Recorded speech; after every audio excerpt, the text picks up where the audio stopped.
जय हिंद साथियों, स्वागत है आपका सिलेक्शनपुर यूट्यूब चैनल में। साथियों, यूट्यूब पर एक ऐसी सर्वश्रेष्ठ क्लास आपको उपलब्ध कराई जा रही है जो कवर करेगी पूरे सामान्य ज्ञान को। यानी कि एसएससी जीडी में आपके 20 क्वेश्चंस जीके के पूछे जाना है। तो सामान्य ज्ञान के हर एक टॉपिक से एक ऐसा इंपॉर्टेंट क्वेश्चंस उठाया गया है जो परीक्षा में आपके डिक्टो पूछे जाना है। यानी कि इस क्लास को अगर आप लोग ले लेते हो तो कई सारे प्रश्न आपको डिक्टो परीक्षा में देखने को मिलेंगे। तो क्लास आप सभी लोग एंड तक देखिएगा। 20 क्वेश्चंस हैं। 20 क्वेश्चंस में से देखिएगा कितने क्वेश्चंस आप लोग अटेम्प्ट कर पाते हो। अगर 8 से 9 क्वेश्चंस भी आपके अगर हो पा रहे हैं तो आपकी तैयारी ठीक ठाक है। जीके में आप लोग अच्छा स्कोर कर ले जाओगे। यानी कि अगर यहाँ 8 से 9 क्वेश्चन भी आपने कर दिए तो वहां आप रियल जो एग्जाम होगा आपका, वहां 15 से 16 प्रश्न आपके आराम से हो जाएंगे। तो परखे अपनी तैयारी। परीक्षा से पहले असली परीक्षा आपकी शुरू हो चुकी है। तो क्लास में पूरा आप सभी लोग ध्यान केंद्रित कर लीजिए एक ही जगह पर। तो मिजोरम की यहाँ पर राजधानी आपसे पूछी जा रही है। ईटानगर है, पोर्ट ब्लेयर है, कोहिमा है या आइजोल है। साथियों, जितना आपको पढ़ाया जा रहा है उतना आप लोग अभी के लिए पढ़ लो। देखिए, चार हर एक ऐसी शिफ्ट होगी जिसमें एक राजधानी से संबंधित प्रश्न पूछा जाएगा। शायद कोई ही ऐसी शिफ्ट हो जिसमें राजधानी से संबंधित प्रश्न ना पूछा जाए। तो सबसे पहले हम लोग बात कर लेते हैं ईटानगर की। आपको ध्यान रखना है कि अरुणाचल प्रदेश की राजधानी क्या है? ईटानगर है। अगर आपसे पूछा जाए कि पोर्ट ब्लेयर किसकी राजधानी है तो अंडमान निकोबार की राजधानी पोर्ट ब्लेयर है। अगर बात करें कोहिमा किस राज्य की राजधानी है तो नागालैंड की राजधानी क्या है? कोहिमा है। ये आप सभी लोगों को याद रखना है। चलिए, उसके अलावा अगर हम लोग बात करें, यहां पर आपसे जो पूछा जा रहा है कि मिजोरम की राजधानी क्या है तो आइजोल जो है ये मिजोरम की राजधानी है। अगले नंबर का प्रश्न देखिए कि बंगाल का विभाजन आपसे पूछा जा रहा है, जो रद्द किया गया था वो कब किया गया था। पहला आपसे जो प्रश्न बनेगा वो बंगाल का विभाजन कब किया गया था तो 1905 में किया गया था। ये आपको ध्यान रखना है। दूसरा आपसे जो प्रश्न बनेगा वो पूछा जाएगा बंगाल का विभाजन किस वायसराय के समय में हुआ था तो लॉर्ड कर्जन के समय में हुआ था। ये आप सभी लोग याद रखेंगे। किस गवर्नर जनरल के समय में हुआ था तो लॉर्ड कर्जन के समय में हुआ था। कब हुआ था शुरू तो 1905 में शुरू हुआ था। लेकिन यहां पर जो आपसे पूछा जा रहा है कि बंगाल का विभाजन रद्द कब हुआ था, पहली बात आपको ध्यान रखना है, रद्द हुआ क्यों था आखिर। मैं आपको यहां पर बता देता हूं, इंग्लैंड के एक सम्राट थे जॉर्ज पंचम। ये जब दिल्ली आए थे साथियों तो उस समय 1911 में ये तो दिल्ली आए थे। तो 1911 में दिल्ली में जब ये आए थे इंग्लैंड के सम्राट जॉर्ज पंचम, तो उनकी आने की वजह से बंगाल विभाजन को रद्द कर दिया गया था। और दूसरा काम क्या हुआ था, राजधानी जो भारत की कलकत्ता थी उसको स्थानांतरित करके दिल्ली ले आया गया था। यानी कि उस समय दिल्ली राजधानी हो गई थी। ये भी आपसे पूछा जाता है। अगला प्रश्न देखिए, यानी कि हर एक टॉपिक से यहां पर प्रश्न उठाए गए हैं जो परीक्षा में आपको देखने को मिलेंगे। तो क्लास आप सभी लोगों को एंड तक देखना है भाई। 20 के 20 क्वेश्चंस आपको अटेम्प्ट करना है।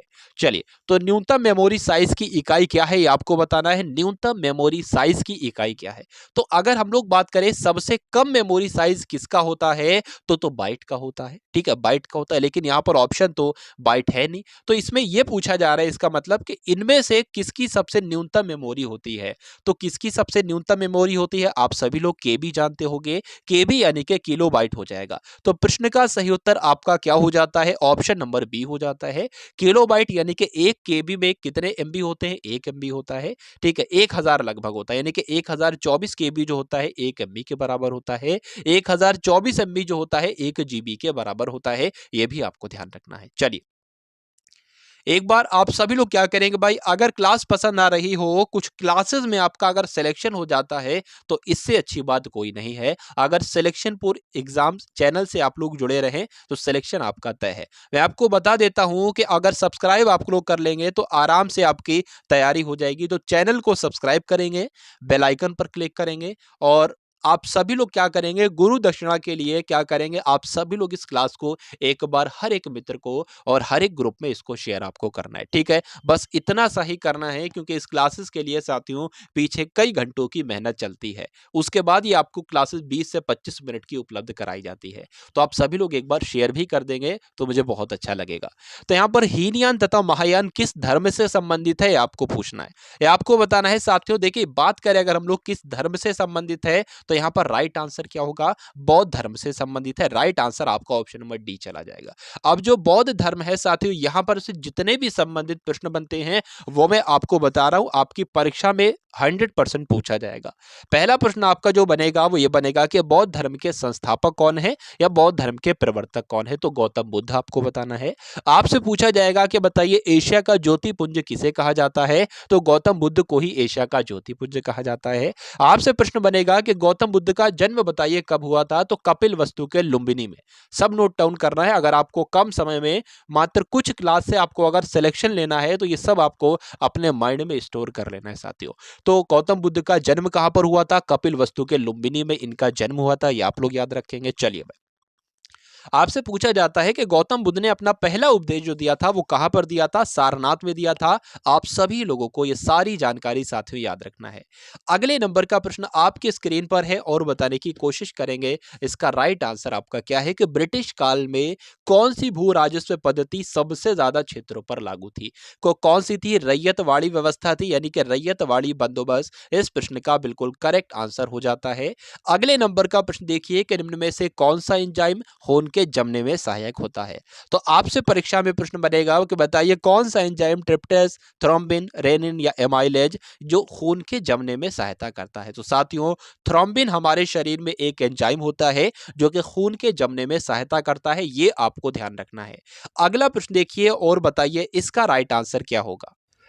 तो 7वें नंबर का प्रश्न है कि मौलिक अधिकारों का हनन होने पर निम्न में से कहां अपील की जा सकती है। मान लीजिए किसी के मौलिक अधिकारों को अगर कोई रुकावट आती है तो वो कहां पर जा सकता है, ये आपसे पूछा जा रहा है। जैसे कि मौलिक अधिकार मैं आपको पूरा ऑपरेशन करके बताऊंगा, यानी कि जो भी पूरे सामान्य ज्ञान के इंपॉर्टेंट टॉपिक हैं वहां से प्रश्न उठाए हैं मैंने, वो इस क्लास में मैंने टाइप करवाए हैं, और वो जो टॉपिक है उनसे उन टॉपिक से संबंधित जितने भी प्रश्न बनेंगे वो मैं आपको बताऊंगा, क्योंकि वही परीक्षा में पूछे जाना है।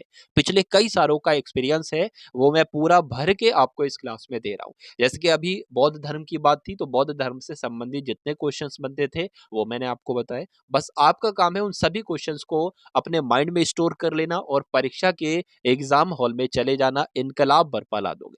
जैसे कि ये मौलिक अधिकारों से संबंधित प्रश्न है तो जितने प्रश्न बनेंगे वो मैं सब आपको बताऊंगा। देखिए भाई, अगर हम लोग मौलिक अधिकारों की बात करें तो पूछा जाएगा कौन से देश के संविधान से लिए गए हैं, तो ये तो संयुक्त राज्य अमेरिका यानी कि अमेरिका के संविधान से मौलिक अधिकार लिए गए हैं। आपसे पूछा जाएगा कि संविधान कौन से भाग में, यानी कि संविधान जो है यानी कि ये कौन से भाग में है, तो भाग 3 में है, ये आपको याद रखना है, ठीक है। उसके अलावा कौन से अनुच्छेद में है, तो अनुच्छेद मौलिक अधिकारों का जो जिक्र किया गया है वो कौन से अनुच्छेद में किया गया है, तो अनुच्छेद 12 से लेकर अनुच्छेद 35 तक में किया गया है, ये आप सभी लोग याद रखेंगे। अच्छा, जो 6 मौलिक अधिकार होते हैं वो कौन-कौन से होते हैं, जैसे कि समानता का अधिकार है, भारत के प्रत्येक नागरिक को समानता का अधिकार है, बिल्कुल सही। स्वतंत्रता का भी उसको अधिकार है, उसको शोषण के विरुद्ध यानी कि अगर उसका कोई शोषण कर रहा है तो उसके विरुद्ध वो उसके खिलाफ जा सकता है, उसका भी उसको अधिकार है। शोषण क्या होता है, मान लीजिए जैसे कि आप कहीं पर 6 घंटे काम करते हो, सब लोग वहाँ पर 6 घंटे काम कर रहे हैं पूरा स्टाफ, लेकिन आपसे 9 घंटे काम करवाया जा रहा है, तो ये जो 3 घंटे का किया गया वो क्या किया गया, आपका शोषण किया गया। तो इसका आप लोग बहिष्कार कर सकते हो, इसका विरोध कर सकते हो। अच्छा, धार्मिक स्वतंत्रता का भी अधिकार हो सकता है कि आप किसी भी धर्म को अपना सकते हो भारत में, ठीक है। उसके अलावा संस्कृति और शिक्षा संबंधी अधिकार, आप शिक्षा पाने का आपको अधिकार है और जो संस्कृति आप अपनाते हो वो आपको अधिकार है, और एक संवैधानिक उपचारों का अधिकार होता है। तो ये सारे अधिकार भी आप सभी लोगों को याद रखना है। बात करें अगर हम लोग इस प्रश्न के सही उत्तर की, तो मौलिक अधिकारों का अगर हनन होता है तो हम उच्च न्यायालय भी जा सकते हैं और सर्वोच्च न्यायालय भी जा सकते हैं। अगले नंबर का प्रश्न देखिए कि पालघाट दर्रा निम्न में से किन दो राज्यों को जोड़ता है। बताइए भाई, पालघाट दर्रा है तो ये किन दो राज्यों को जोड़ता है, ये आपसे यहां पर साथियों जो है वो प्रश्न आपसे पूछा जा रहा है। बताइए, अगर हम लोग यहां पर बात करें तो केरल और तमिलनाडु को जोड़ता है, ये आप सभी लोगों को याद रखना है। अगले नंबर का प्रश्न है कि आईसी चिपों का निर्माण किया जाता है प्लास्टिक से, फाइबर से, सेमीकंडक्टर से या इनमें से कोई नहीं। तो आप सभी लोग याद रखेंगे, कभी को आपसे आईसी की फुल फॉर्म भी पूछी जा सकती है, तो क्या हो जाएगा, इंटीग्रेटेड सर्किट कह सकते हैं हम लोग आईसी को। अच्छा, जो इंटीग्रेटेड सर्किट होते हैं यानी कि जो आईसी चिप होते हैं, इनका निर्माण जो किया जाता है वो वो सेमीकंडक्टर से किया जाता है। अब सेमीकंडक्टर क्या होता है, सेमीकंडक्टर की जगह आपसे अगर सिलिकॉन आ जाए तो वो आपका उत्तर हो जाएगा, जर्मेनियम इसकी जगह पे आ जाए तो वो आपका उत्तर हो जाएगा। ये आप सभी लोगों को याद रखना है। एक प्रश्न और आपसे पूछा जाता है, प्रश्न आपसे इस प्रकार से पूछा जाएगा कि बताइए निम्नलिखित में से सिलिकॉन चिप का उपयोग कहां पर किया जाता है। तो साथियों कंप्यूटर्स में जो है वो सिलिकॉन चिप का इस्तेमाल किया जाता है, ये भी आप सभी लोगों को याद रखना है। अगले नंबर का प्रश्न है कि निम्नलिखित में से कौन सा युग्म सुमेलित है, बताइए भाई। देखिए यहां पर अगर हम लोग बात करें तो कौन सा युग्म सुमेलित है ये आपको बताना है, यानी कि योजनाओं से संबंधित साथियों प्रश्न है। तो मैं आपको बता चुका हूं, चा से होता है चकबंदी और चा से होता है चौवन, ठीक है। तो आपका कौन सा सुमेलित हो जाएगा, चकबंदी योजना जो है वो 1954 में शुरू की गई, तो यही राइट हो जाएगा, बाकी सारे गलत हो जाएंगे। अच्छा यहाँ पर योजनाओं से संबंधित जो प्रश्न आ गया है तो मैं आपको कुछ योजनाएं बता देता हूं, वो डिक्टो आपके परीक्षा में जो है वो पूछी जाएगी, ठीक है। आप लोग इसको नोट डाउन कर लीजिए। सबसे पहले आप लोग योजना याद रखिए कि आपसे पूछा जाएगा कि बाल श्रमिक विद्या योजना किस राज्य ने शुरू की है। ये सब 2022 की योजना है, महत्वपूर्ण। तो ये तो बाल श्रमिक विद्या योजना उत्तर प्रदेश ने शुरू की है। आपसे पूछा जाएगा बताइए अंकुर योजना किसने शुरू की है, तो मध्य प्रदेश ने अंकुर योजना शुरू की है। आपसे पूछा जाएगा कि बताइए माँ की रसोई योजना किसने शुरू की है, तो पश्चिम बंगाल ने माँ की रसोई योजना शुरू की है। आपसे पूछा जाएगा कि आशीर्वाद योजना किसने शुरू की है, तो ओडिशा ने साथियों आशीर्वाद योजना शुरू की है। आपसे पूछा जाएगा कि वन स्कूल वन आईएएस योजना किसने शुरू की है, तो केरल ने साथियों वन स्कूल वन आईएएस योजना शुरू की है। और गुजरात ने कौन सी योजना शुरू की है, वतन प्रेम योजना गुजरात ने शुरू की है। यानी कि अगर योजनाओं से संबंधित प्रश्न बनता है तो इन्हीं प्रश्नों में से बन जाएगा जो मैंने अभी आपको बताया है। चलिए यहाँ पर अगर हम लोग बात करें भारतीय संसद, यानी कि भारतीय संसद के 3 अभिन्न अंग हैं। राष्ट्रपति इसका अंग है, लोकसभा इसका अंग है और राज्यसभा इसका अंग है। ये आप सभी लोगों को याद रखना है। अगले नंबर का प्रश्न देखिए कि राष्ट्रीय स्तर पर हिंदी के बाद सबसे ज्यादा बोली जाने वाली दूसरी भाषा कौन सी है। देखिए मैं आपको बता देता हूं, राष्ट्रीय स्तर पर सबसे ज्यादा हिंदी बोली जाती है। तो पूछा जा रहा है दूसरी सबसे ज्यादा बोली जाने वाली भाषा कौन सी है, तो बंगाली है। यानी कि इस क्वेश्चन का राइट आंसर आपको ऑप्शन नंबर बी हो जाता है।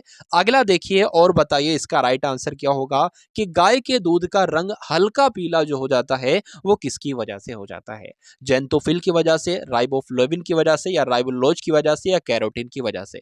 तो परीक्षा में कई बार पूछा जा चुका प्रश्न है, कैरोटीन की वजह से क्या होता है, गाय के दूध का रंग जो होता है वो हल्का पीला हो जाता है। डिक्टो आपसे प्रश्न बनेगा ये भाई, डिक्टो। चलिए तो पूछा जा रहा है रंगा स्वामी कप जो होता है किस खेल से संबंधित होता है, यानी कि किस खेल में जीतने पर रंगा स्वामी कप दिया जाता है, ये आपसे पूछा जा रहा है। देखिए बात करें अगर हम लोग तो हॉकी में अगर कोई जीतता है तो उसको कौन सा कप दिया जाता है, रंगा स्वामी कप दिया जाता है। अब यहाँ पर जिक्र आया है हॉकी का।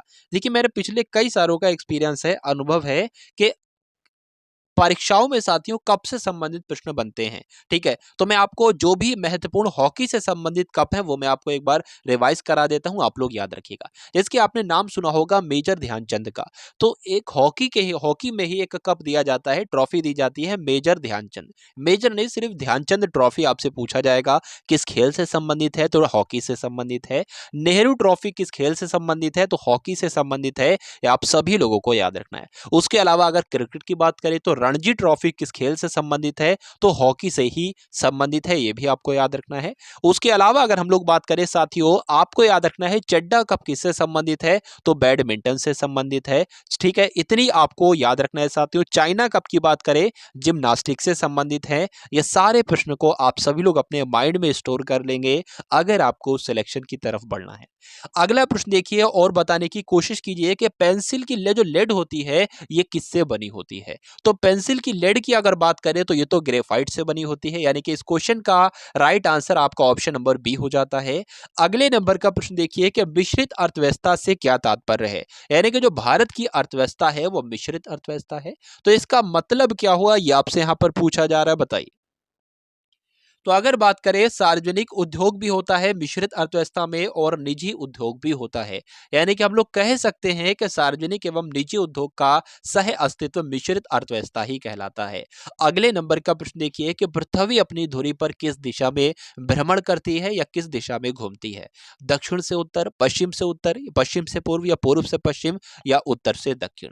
तो यहाँ पर अगर हम लोग बात करें इस प्रश्न का सही उत्तर आपका पश्चिम से पूर्व हो जाएगा। ये परीक्षा के दृष्टिकोण से के महत्वपूर्ण प्रश्न है, तो स्टार बनाकर आप सभी लोग इसको एक बार लिख लेंगे साथियों।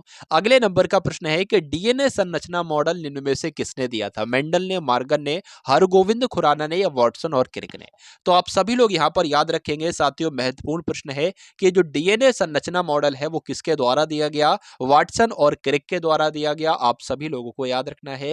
अंतिम प्रश्न देखिए कि भारत का कौन सा राज्य, यानी कि भारत का कौन सा राज्य सड़क मार्ग की लंबाई में पहले स्थान पर है? उत्तर प्रदेश, मध्य प्रदेश, महाराष्ट्र या तमिलनाडु? तो बात करें यहां पर साथियों, राज्यों का जिक्र आया है।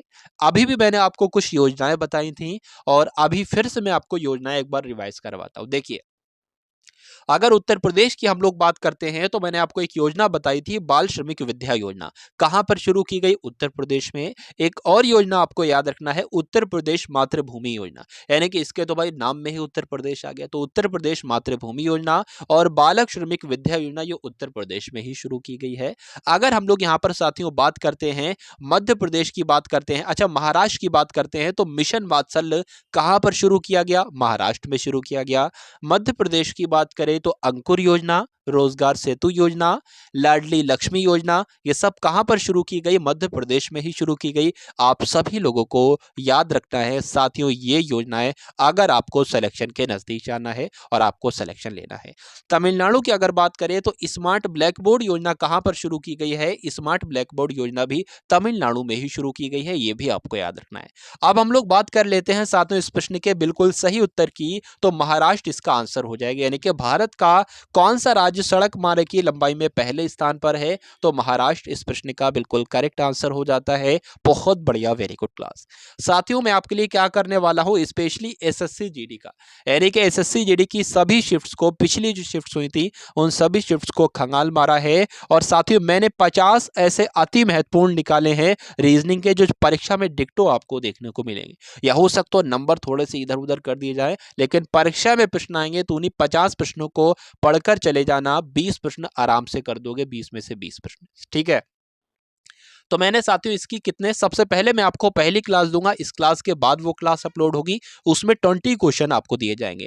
20 क्वेश्चन बिल्कुल परीक्षा के माफिक आपको देखने को मिलेंगे। एक बार आप लोग ट्राई कीजिएगा उन सभी प्रश्नों को कि उन 20 प्रश्नों में से कितने प्रश्न आप लोग बिल्कुल करेक्ट कर पा रहे हो, ठीक है। तो उस क्लास की लिंक भी, मैं यूट्यूब की लिंक भी, बिल्कुल निःशुल्क है, सब सारी चीजें, कोई भी पेड नहीं है। तो सबसे पहले एक टेलीग्राम लिंक है और व्हाट्सएप ग्रुप है, उसको आप लोग ज्वाइन कर लेंगे। व्हाट्सएप को नहीं बल्कि टेलीग्राम ग्रुप को आप लोग ज्वाइन कर लेंगे, वहां पर आपके लिए सारी क्लासेस जो हैं वो डाली जाएंगी और फिर आपको यूट्यूब के माध्यम से वो सारी क्लासेस देख लेना है, ठीक है। तो मिलते हैं हम सभी लोग आने वाली वीडियो में। जय हिंद साथियों।